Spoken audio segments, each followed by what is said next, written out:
Olá, queridos, graça e paz do Senhor Jesus, bom dia. Aqui quem fala é o pastor Tião. Eu quero compartilhar uma palavra do Senhor ao seu coração nessa manhã. O texto que eu quero ler está lá no livro do profeta Isaías, no capítulo 38, o versículo de 1 até o 5. Olha só o que diz a palavra do Senhor. Naqueles dias, Ezequias ficou doente, à beira da morte. O profeta Isaías, filho de Amós, foi visitá-lo e lhe disse: assim diz o Senhor, ponha a sua casa em ordem, porque você vai morrer, você não se recuperará.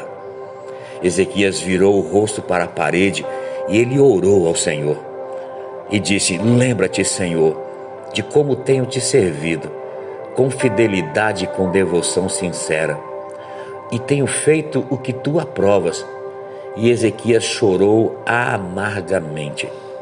Então a palavra do Senhor veio a Isaías, e o Senhor disse: vá dizer a Ezequias, Isaías, assim diz o Senhor, o Deus de seu antepassado Davi, eu ouvi a sua oração e vi as suas lágrimas, eu acrescentarei 15 anos à sua vida.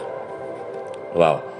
Essa história fala de um rei que viveu o favor de Deus, que venceu guerras, que venceu batalhas, que venceu exércitos inimigos pela mão favorável de Deus sobre a sua vida.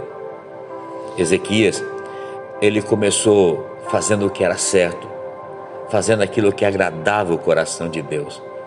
Ele reabriu as portas do templo que o seu pai havia fechado, o templo onde o Senhor havia dito: eu vou habitar nesse lugar será a minha morada, e sempre quando vocês quiserem ter uma resposta minha, vocês virão até esse lugar vocês irão me buscar, e verdadeiramente vocês me acharão, quando vocês me buscar de todo o coração.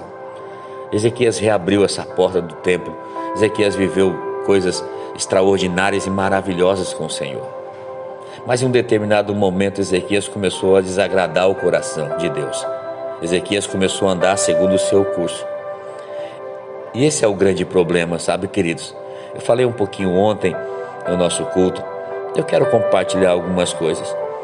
Às vezes, quando nós estamos vivendo o tempo favorável de Deus, nós temos que tomar muito cuidado, porque é nesses ambientes de vitórias e de conquista que muitas vezes, sem nós percebermos, nós nos afastamos da palavra, nos afastamos do Senhor, nos afastamos daquilo que Deus realmente quer para a nossa vida. Por isso que o Senhor permite nós passarmos por algumas provações, por algumas lutas, por algumas adversidades, para que possamos entender exatamente aquilo que Deus quer. Tudo que Deus quer é ser primeiro na minha vida e na sua vida. Tudo que Deus quer é que nós viemos dar a prioridade para Ele, entender o propósito, entender a vontade dEle para a minha vida e para a sua vida. Por isso Deus permite que nós venhamos a passar por algumas adversidades. Quando você olha para a história, você olha para a Bíblia, você vai ver que os momentos de adversidade foram os momentos que Deus provou da fidelidade do seu povo. Foi os momentos que o povo mais buscou o Senhor. Infelizmente, os momentos de bênção foram momentos que o povo se afastou do Senhor. Por isso é que Deus permite que nós viemos a passar por algumas provas e sermos abalados. Porque todas as vezes que Deus está para fazer algo grande, algumas estruturas são abaladas. Algumas estruturas são abaladas. Há uma palavra que está lá na carta de aos Hebreus, que a Bíblia vai dizer que Deus mais uma vez virá e Ele vai abalar a terra. E o propósito dele abalar a terra, abalar a estrutura, é um só: para que as coisas que são imóveis permaneçam, e para que as coisas que são móveis sejam abaladas e retiradas. O que é móvel? Aquele que precisa ser movido de nossa vida, aquele que precisa ser arrancado da nossa vida. O que são as imóveis? São aquelas que são eternas, são aquelas que são os princípios da palavra de Deus. Esses são imutáveis, eles não podem mudar, eles não podem ser mudados na nossa vida, eles precisam permanecer. Os princípios de Deus, os princípios da palavra do Senhor. Sabe, quando Deus está aqui diante do profeta, diante de Ezequias, usando a boca do profeta Isaías, Deus está trazendo um recado.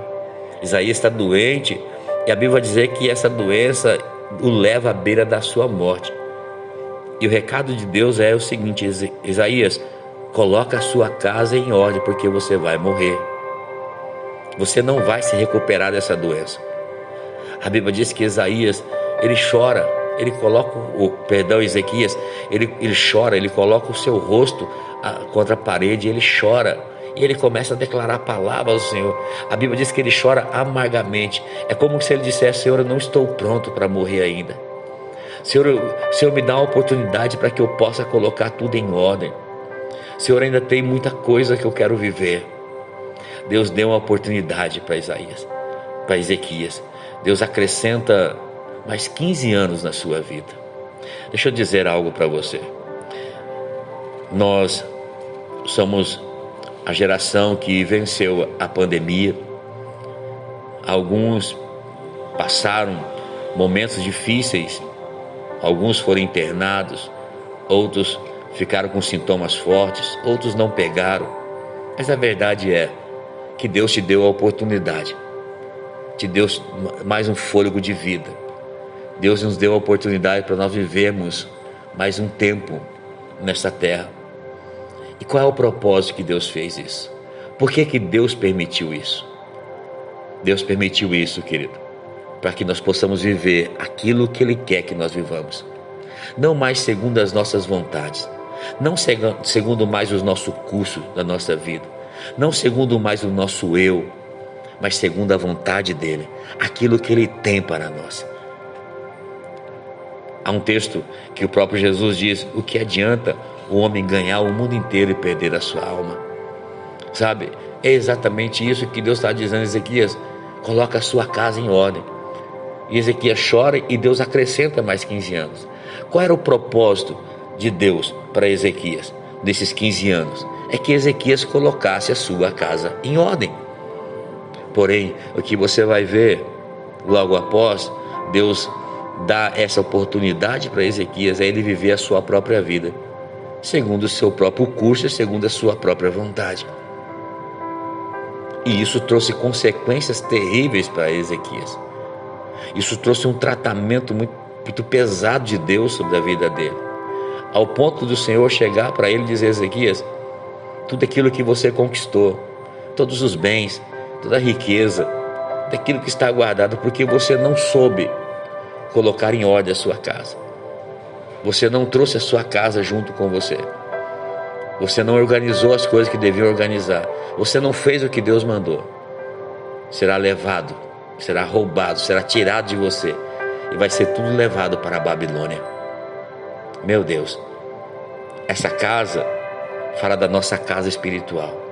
A Bíblia diz que nós somos templo do Espírito Santo. Cristo habita dentro da minha vida, habita dentro da sua vida. O Senhor tem uma promessa para mim e para você, meu irmão, minha irmã, de coisas sobrenaturais, de milagres sobrenaturais, de bênção nesses próximos dias e próximos meses do ano de 2022. Um portal foi aberto, um portal de uma visitação de Deus foi aberto. Mas sabe qual é a ordem de Deus para mim e para você? Põe em ordem a sua casa espiritual, põe em ordem a sua vida, organize a sua vida, dê prioridade a Deus na sua vida, coloque o Senhor como primeiro na sua vida.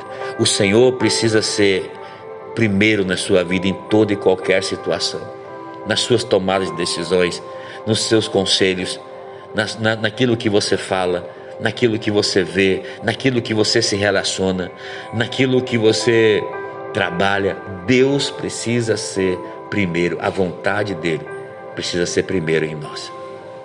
A minha oração, e eu creio que essa é a vontade de Deus, que nós possamos alinhar a nossa vida, a palavra, e organizar a nossa casa, para que Ele possa fazer a obra que Ele tem para fazer, na minha e na sua vida. Se prepare, serão dias extraordinários na presença do Senhor.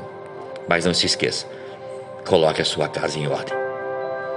Que o Senhor te abençoe nessa manhã, que o Senhor te guarde, que o Senhor faça resplandecer o seu rosto sobre ti, tenha misericórdia de ti e te conceda a graça. Que o Senhor volte para ti o seu rosto e te dê muita, muita paz. Deus abençoe, queridos, no nome precioso e bendito de Jesus.